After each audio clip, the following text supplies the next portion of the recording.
Once again, good evening. Well, as always, it is a great pleasure and an honor to be able to do and host our bi-weekly Zoom training.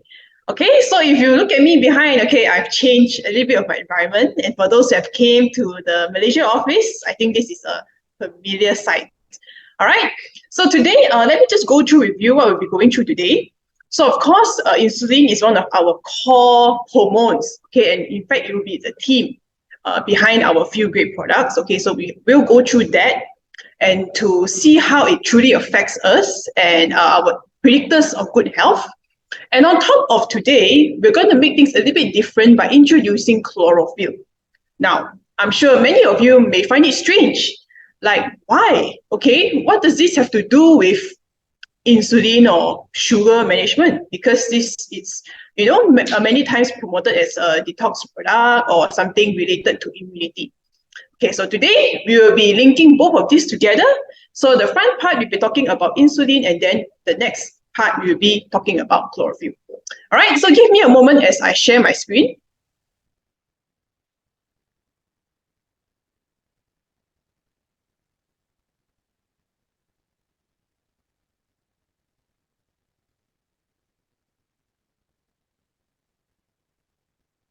All right, so today's title is Prevention is Key and Managing Insulin for a Healthy Future.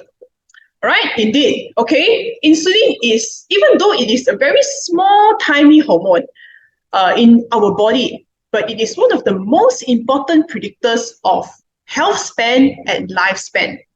All right, and its function is very much akin like a blue chip, okay, or a chip to a computer or to a car. So even though it's small in size, just a bit of dysregulation or imbalance, too much of insulin or too little insulin levels can have drastic chain reactions in the body, and it can influence us, not just only sugar levels, it can not just only weight gain, but it can also affect things like our brain, our hormone, and it can also cascade and to influence other hormones in the body. Now, the thing about this is that many people are not aware, okay, about the intricate value and the influential aspect of insulin. And they always think insulin is something to do with diabetes, and it's only related to those who are in the terminal stage or at a very serious stage of life, where they have to cut their leg or, or they have blindness and things like that.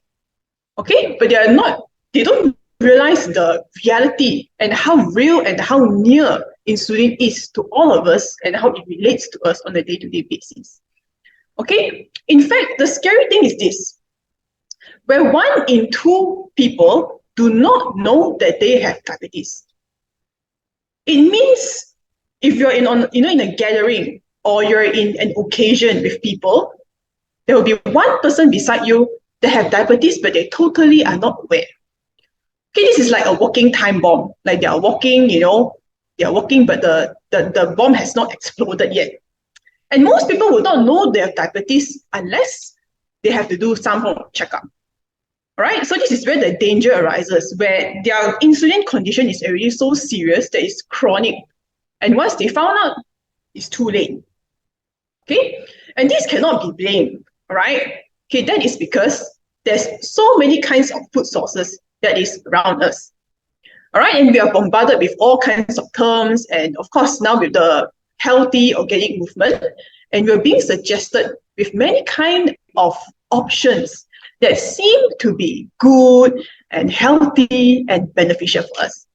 All right, so you look at here. Okay, this is okay, what we can see here is actually different type of sources of sugar that is known to be beneficial for us. Okay, such as brown sugar, cane sugar, raw honey, right? Okay, but which is the better option? All right, keep this in your mind, and then we will see the answer later. All right, but in reality, all these names, even though they seem to be different, but they are in fact sugar. Okay, just that they have a different packaging to it. There are, as of now, there are up to 60 names of sugar. That sugar is all of these things, just that we call them differently. right? So honey, beet sugar, agave nectar, okay, organic raw sugar, cane sugar, coconut sugar. And even though that they do have a healthy connotation to it, but how it behaves in our body, frankly, is almost the same, right? Okay, so here you can see an illustration, okay, of how an M&M would behave in our body. Okay, it's one of the candy that we all know since young and childhood, all right? We all come to love. And it's not surprising that it displays this kind of graph, right? So this is how we compare it to honey, all right? It spikes. In fact, I think it is even faster and even sharper than that of M&M. And it also dips, okay, has a very drastic decrease in our glucose levels. Now, this is the one thing that I find it very surprising. All right, because you'll be normal to think that noodles, they don't spike so much compared to candy, right? And most people would think that since candy is junk food, so of course it will fare worse than noodles. But ladies and gentlemen, based on this graph, now we have learned that it's not true. Okay, in fact, noodles can spike just as high, and it's very drastic, as you can see. It drops down and it goes up again, and it goes down. All right, so this, in fact, is very unhealthy to our insulin levels. Okay, and carrot juice, even though this is from vegetable sources and it's supposed to be better, but frankly, it does not perform as good as we expect. Okay, it's one of the healthier version of vegetables, but once it's translated to our blood sugar, it can also spike. And can you guess what is the worst? Right? All these things cannot be compared to apple, banana, and strawberry smoothies. Right? Even though these are foods and nutritious, they are good for us, but once you blend it together, my oh my, all right, it may look better than Coke, but it can spike. In fact, even the same as Coca-Cola. So what does this tell us? It just tells us that the food that we have today, okay, regardless of the source of food, it can be from healthy food and non-healthy food. Once it is in our body, it will spike our sugar irregardless. Okay, regardless of the source, it can still spike sugar levels. You can be drinking apple, banana, strawberry smoothie and get diabetes.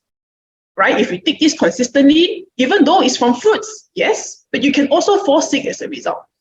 All right? And this cannot be blamed because of how food has changed and evolved over time. And this is also a reminder to us that we cannot distinguish healthy food and non-healthy food so easily anymore. All right, in the past, it's very easy. Junk food, straight away, we know it's bad. Okay, and things like rice and breads are naturally healthier, so it's easier to distinguish. But now, even, from fruits and from all these carbohydrate sources, they still spike our sugar level all the same. And this is what is going to lead society. All right, in fact, we are already in the epidemic of sugar. All right, and you can see from the 1700 to 1800, that's when it spikes and has just been increasing exponentially ever since. Okay, it's been increasing in a steady, not steady, very rapid growth.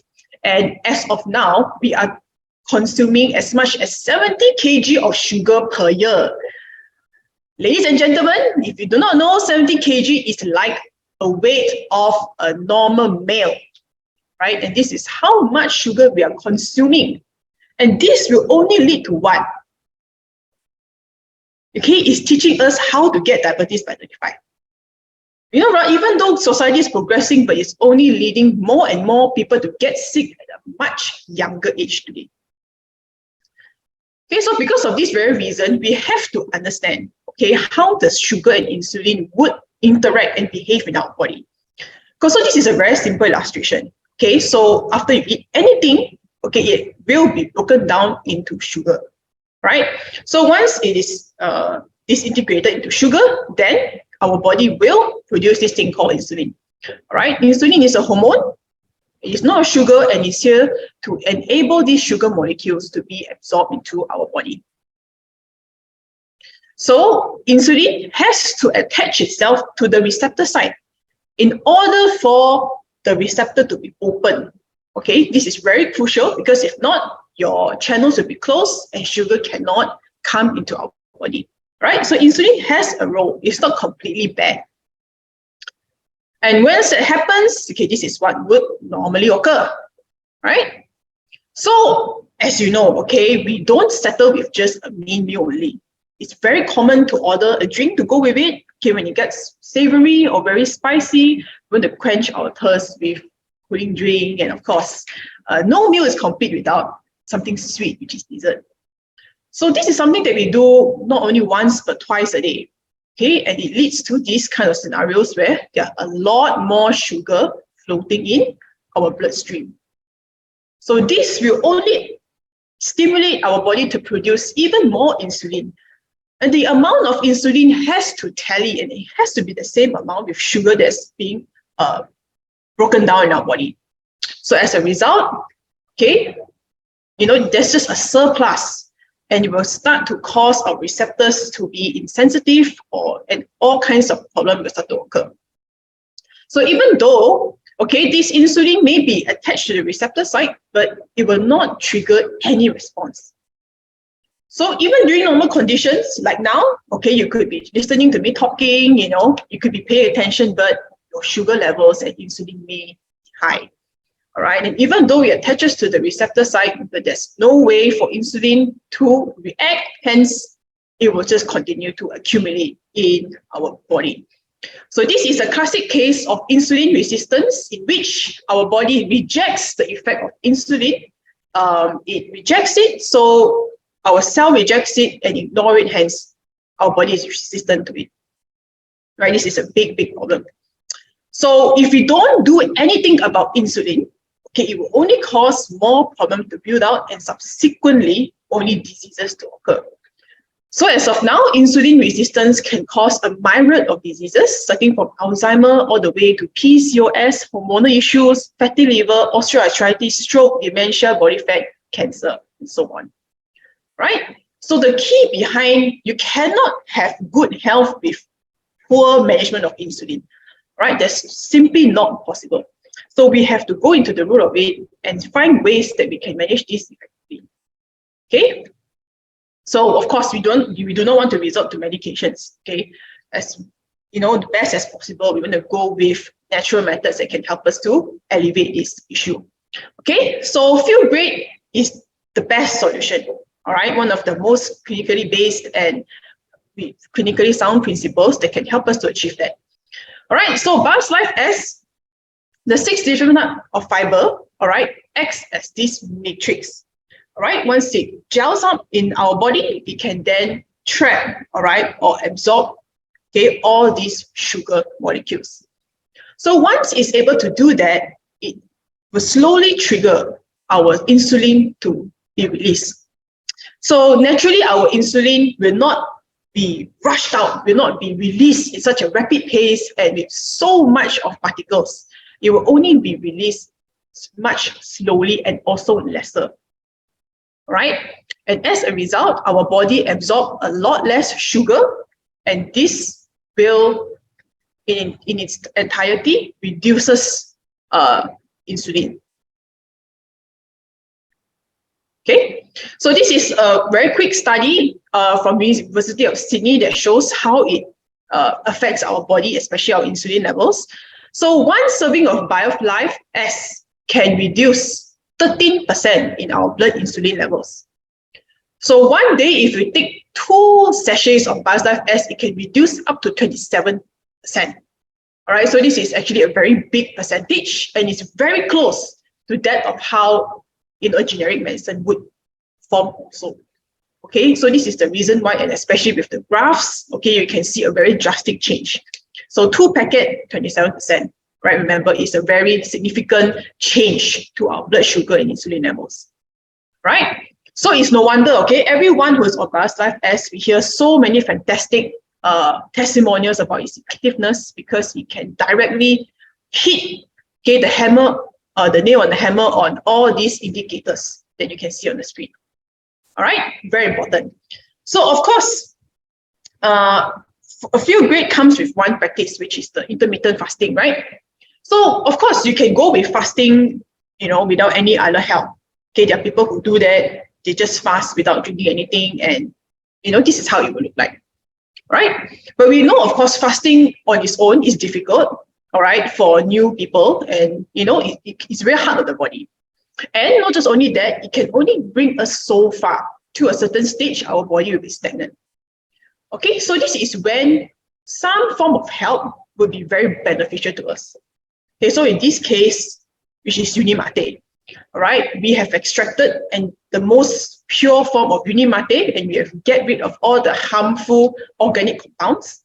And this acts like a lighter fluid, right? It's like, like a lighter. When you put on gasoline, it will just burn, right? And it will behave the same way if we were to consume this in our body. Right, it's able to speed up metabolic process, it's able to burn fat faster, it's able to stimulate more growth hormones, especially in times when we sleep. All right, so this can in turn then give us an even greater ability to burn fat and to utilize our carbohydrates in the body. So what does this look like? So if we have Unimate, it can give us this effect, right? If we compare this to the graph earlier, we can see a very drastic change in the rate of fat burning, ketone production, and how it would also elevate our burning process throughout the entire day. So this is where yerba mate is very effective for that. And not just only it helps to improve and to lift up the fat burning capacity, it also has properties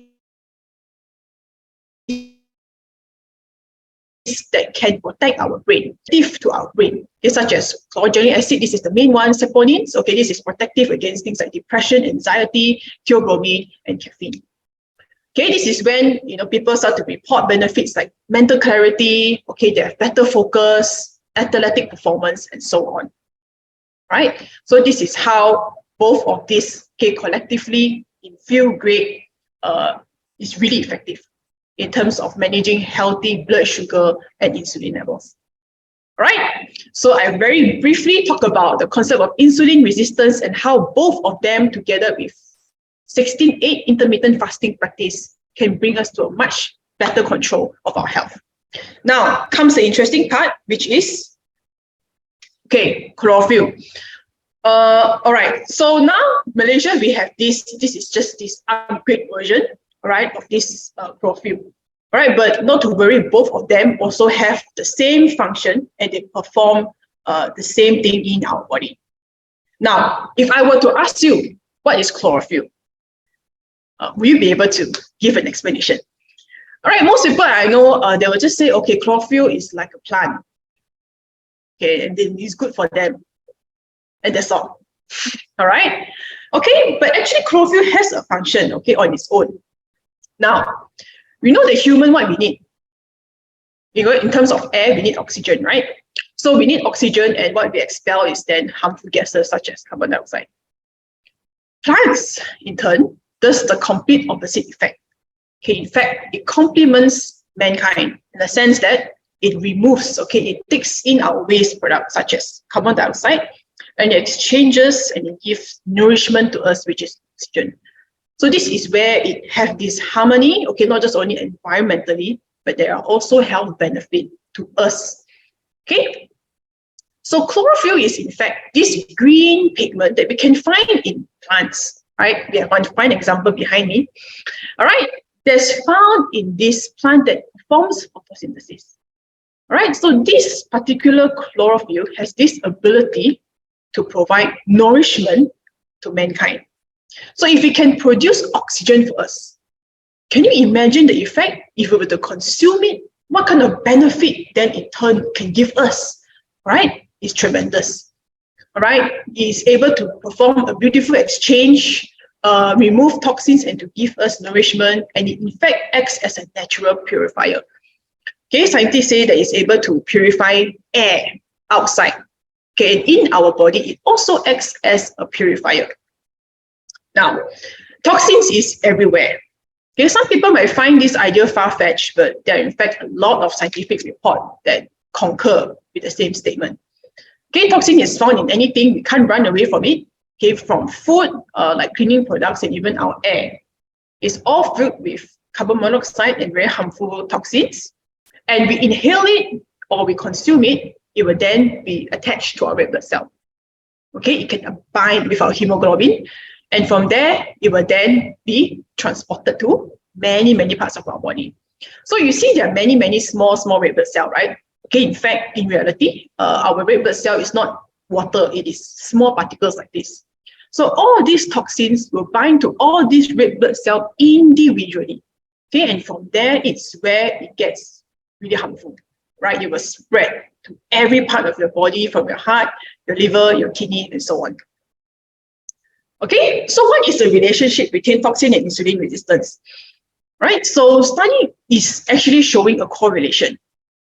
So this is what a normal cell situation will happen, okay, where you have hormones here, and it will then bind to the nucleus, and then you will form a specific cellular response, right? But whenever we have all these kind of toxins, they act as endocrine disruptor. Basically, they disrupt normal hormonal reactions. So you can see here, this is one hormone blocker, right? So this hormone blocker will interfere and will mess up some of the system, and it disable normal cellular reactions, and end up we don't produce the effect that we should. Okay, so this is just one example of how all these toxins can disrupt our hormone. So what kind of hormone influences us? So this is a graph, okay, that shows all kinds of hormones that will be disrupted by toxins. So we can see here there are many, right? So let me show you the specific one, right? So it does affect our insulin at the pancreas area. Not just only that, of course, it does affect melatonin, oxytocin, and all these kind of other aspects as well, right? That's why we have to take the concept of toxins more seriously, right? So toxins, all right, is highly inflammatory, okay, because they are harmful gases, right? So they produce highly inflammatory conditions that will only lead to an increase of insulin circulating our body. Okay, our body will have a hard time discharging or expelling excess insulin levels, and it will just continue to stay in your bloodstream, and it will just be an upward spiral of just insulin resistance. Okay. Okay, so now I'll talk about the differences between both chlorophyll powder and, of course, the newer upgrade. Right? So the one that we have been having for these 20 over years, okay, still is a great formula, right? We use alfalfa leaf. So the chlorophyll we get is from this alfalfa leaf, right? So of course, the main function is detoxification, and it lowers inflammation. It acts as a blood purifier. So this is the main function. Okay, but I have also found that alfalfa leaf has other functions, such as it can help to support healthy cholesterol levels, right? Alfalfa can help, okay, to a certain degree. It also helps to support healthy glucose levels, and it can also help some way in hormone balance, right? Because they found that the alfalfa, all right, they acts as phytoestrogen, okay, in some way plant-based estrogen that can, in some ways help to benefit hormone balance, right? So alfalfa, this version, okay, is good, all right, and we have all these specific functions for those who would like to control this aspect of their health. Okay, so how about this upgraded formula? So this upgraded formula, we use another kind of plant source, which is mulberry leaf. Right? So mulberry leaf, of course, the main function also is to detox and to lower inflammation. So this existing version and the upgrade version, they still have the same core function. Okay, but its effect would be more towards supporting sugar and insulin levels. Right? Mulberry is traditionally used to manage sugar and insulin levels. Okay, more on the supportive side. And we've also added other sub-components such as spirulina. Okay, spirulina, of course, we know vitamin B, zinc, good for immune system and nerve, niacinamide for skin, and we've also added some amount of dietary fiber. Right, so both of these chlorophyll, okay, they have the same main function and other sub-functions that can help, okay, to target specific needs of a person. Okay, so I wouldn't say that, they both are completely different. They do have the same function, and it helps to benefit our body as well. Now, so how do we relate it to sugar and insulin, okay, and toxins? So I'm very surprised that I'm able to find, in fact, this is a very strong study that analyzes 10 other studies on this subject. Okay, so they find that in Southeast Asia, we have a very high volume of dumping sites. Okay, and all these dumping sites in Malaysia, Thailand, or Indonesia especially, a lot of these dumping sites, and they found that there's high amounts of high persistent organic pollutants, which we call POP. Okay, so what is this? Okay, so this POP is known as persistent because of its longevity, okay, and it does not degrade for a long period of time. So POP can last. It can be anything from your pesticide one of them, your electrical wiring, your furniture and burn waste incinerator from your flame retardant. Okay, all these things have POP inside. Okay, they have some form of chemical. And once it's in the environment, it does not go away. So scientists find that they are starting to have trace of these chemicals in breast milk, okay, of residents, all right, who stay nearby. But I'm not surprised, okay, if it's existing in all of us. Okay, and they found, interestingly, that diabetes among Asian and elderly is common, especially for those who have high concentration of POP in their blood. Right, so they find that there is a very strong correlation, especially in this part, okay, Southeast Asia, and the accumulation of these chemical substances. And they not just only distort, it will affect how your body would produce insulin. In fact, it will cause your pancreas to fail. And the first place where all these toxins will go to is your fat cell. All right, the first place it will go to is your fat cell because it can absorb all these things very well. And the worst thing is that fat cells, when it grows, it will multiply, right? So once all these fat cells multiply, it will then go into your bloodstream and start to spread to other parts of your body. And especially these sites, which is your liver, your muscle, and your pancreas. So this is when your toxins accumulate and will start to cause all kinds of dysfunction. And this is where diabetes can happen when it accumulates in your pancreas. Right? So now this is a new angle, and they are starting to say that is a very big influential in terms of speeding up and exacerbating diabetes condition. Okay, so this is where chlorophyll play a very important role. Okay, detoxification is having more and more signs in how it can lower down chronic diseases. Okay, so chlorophyll acts like this, okay, because it's able to bind to toxins. It's able to bind to toxins that is attached to your red blood cell. Okay, so then your red blood cell and your fat cells that can then be free. And all these toxins can then be flushed out and excreted from your body. All right, so chlorophyll is very important in this sense that it acts as a very gentle cleanser. It can attach and carry heavy metals and to flush it out from our body. And if you add antioxidants such as DP24 or this phytochemical from plants, it can further improve and increase the rate of detoxification from our body. And this then, okay, coupled with fuel grade, all right, can help to improve insulin and metabolic outcomes. And especially for those who have existing, hormonal issues or hormonal imbalances, okay, this can be very beneficial. All right. Okay, so how do we take chlorophyll? So chlorophyll, good news is that it's very versatile and it's very low in calories. It blends in perfectly with our fuel grade, but I will advise you to take it during your eating window. Okay, that's because during fasting, the principle is to not exceed 25 kilocalories one time. So unimate in itself is already 20. So we do not want to add extra so that it may increase. We do not want to affect your insulin as much as possible. So if you do want to take during fasting, then make sure you space at least 3 hours after you unimate. And of course, eating window, you don't have to worry. Okay, seriously, you can just take any time. You can even eat twice a day. It's fine. Okay, it's able to really just help to detoxify and to clear your body from toxins.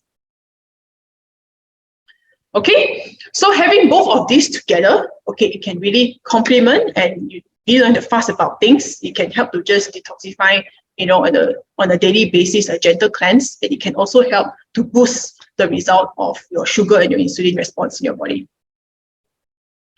All right, so together, okay, if you put into combination, okay, this is an example. You can either use chlorophyll or the new chlorophyll plus powder to give you the desired effect, to bring your feel great practice to the next level. All right. Okay, so we have come to the end of the session, and this is my email address that you can contact me. Okay, of course, now we also open to a time of Q&A. All right, so if there's any questions in regards to what we have talked about just now, and if you want to ask more questions about the products, no problem. Okay, we can talk about it.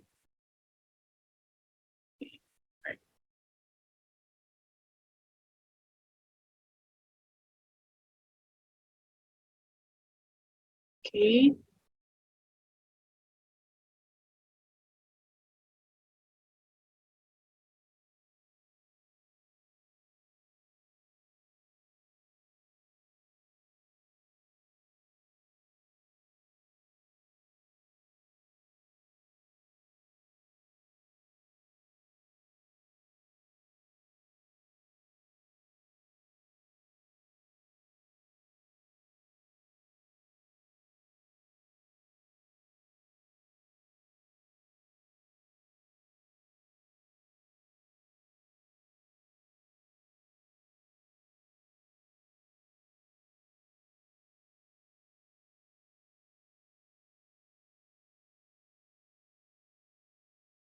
Okay, so yeah, please feel free to write in your questions. So I'll answer. Okay, good. All right, so I'll answer the first one. The chlorophyll from matcha green tea is from matcha leaves. Okay, that's a great question. So of course there will be chlorophyll in our Biosaf E. Okay, because yes, we do use green tea leaf, but of course the concentration of the active ingredient, which is sodium, copper, chlorophyll, will not be as much. Maybe just little, because we do not specifically extract the chlorophyll from there. It's more of the other components, such as the green tea, the catechin, and other components. So yeah, there will be some amount of chlorophyll, but of course it's not really concentrated. So the best is still to take chlorophyll, which have good amounts of that. Okay, is there any better way to drop visceral fat? Okay, Mr. David. Okay, I think this is also a dying question of many people. So best way to reduce visceral fat, feel great can help. Okay, feel great definitely can help. But if you want to think about boosting it even faster and further, of course, taking things like, we need to take more thermogenic ingredients, such as basdaki, some matcha. Okay, we also have vitamin B. Okay, all these are things that can further speed your mitochondria to work more, so that it's able to burn to increase the energy capacity in our body. So you can on top of the uni mate you take in the morning. So after your post lunch, you can take about 5S, and that can further speed up. And of course, visceral fat. Once you reduce your total amount of fat, your visceral fat will also start to decrease. Okay, and specifically, when you even look into it, things like workouts can also help to speed up the burning of visceral fat as well. Okay, so I hope all these things will help you. And if you do a regular detox, that can also help to contribute to helping to release some of this visceral fat as well. Okay.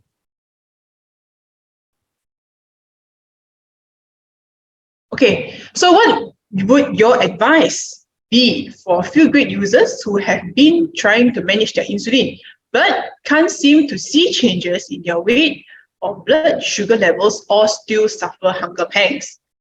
This is a general observation after meeting many users in feel great. Okay, so thank you, Kelly, for raising this question. Okay, it's true, all right, and I've also noticed that as well, because as we know that feel great, of course, works for most people, but there are also a group of people that they may struggle as well, despite of all these things due to imbalances in your body. Okay, so usually in instances like this, okay, I think this is a great question, because next month, okay, we will go into other supplements. We will talk more in detail about other supplements and how it can also help to speed up and to also help to encourage greater results from feel great. So for those who are on, first of all, we do encourage them to be on feel great for at least 1 month first, even though there is no result. Okay, at least 1 month to just go through, let the body go through the intermittent fasting first. Okay, and until at that point when they cannot find anything, then of course we have to do adjustments. So one of the first thing that we will do is definitely to do detox, okay, because toxins, okay, that accumulate in your fat cells, okay, they can also interfere. Toxins can interfere with insulin response and insulin production in the body. So we want to clear that out as well. And nutrition deficiency is also one of the key factors why our body cannot lose the weight. Okay, because our body needs a lot of coenzyme, a lot of enzyme together to be able to assimilate greater fat burning process. So things like vitamin B, okay, vitamin C, vitamin D, all these antioxidants are also very important. And yeah, I think that would generally be it. And of course, for more specific things like, women, I think in terms of hormones, so things like native legend tea can also help to just improve their menstrual cycle a bit more. So if a women's menstrual cycle is out of touch, okay, all these things can also lead to your body not being able to lose the weight. Okay, so I don't really have a one straight off answer, but generally we have to look at other indicators such as vitamin deficiency and detoxification as well. And from there we can look into individual recommendation to help them to lose that weight better. All right, so thank you so much. And I think that's a very helpful question for everyone. So for those who are having this problem, okay, you can start trying chlorophyll. Okay, see how that will help you. Right? Okay, can I take LC vanilla around 11 a.m.? Is that the 15 hours of intermittent fasting? Actually, intermittent fasting, okay, of course, 16-8 would be the gold standard. So that one is to do most of the time. So if you want to go with 15 hours fasting, that's really up to you. But once you take LC vanilla, it's going to break your fast. So just be aware about that. But anyway, we would suggest for women to do a cyclic fasting rather than doing prolonged 16-8. So you just do 16-8 for maybe 3 days, and the next, 3 days or 4 days you do 4-4-12 or something like that. Okay, so that your body will not be too deprived of the nutrients that it needs now. Yeah. Okay. So from Aslan Muhammad to everyone, what is the recommended amount of water need to mix with chlorophyll? Usually I will just 1 scoop, 1 teaspoon, I'll mix with 500 ml of water. So that's really up to your preference, but 1 teaspoon to 500 ml, I think that's fine. And in incidences, if you are having a fever, okay, if you need to clear that from your body, then 2 teaspoons would be okay. Yeah.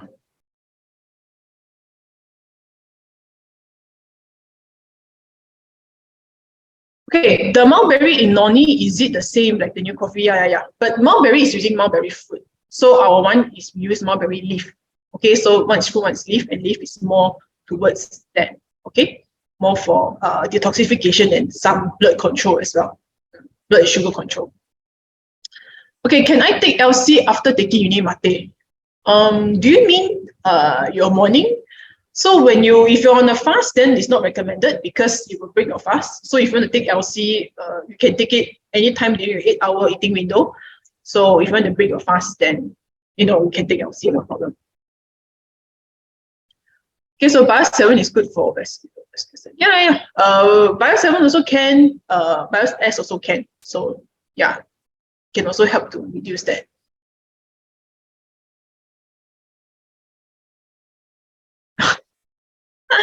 Okay, so our admin have said due to limitation of time. Okay, but I just want to reiterate, okay, for this, I really recommend you all to, if you're already on feel it's good, but for starters, I would recommend you to be on chlorophyll on a daily basis, okay, because it's very good in taking off toxins and especially heavy metals from our body.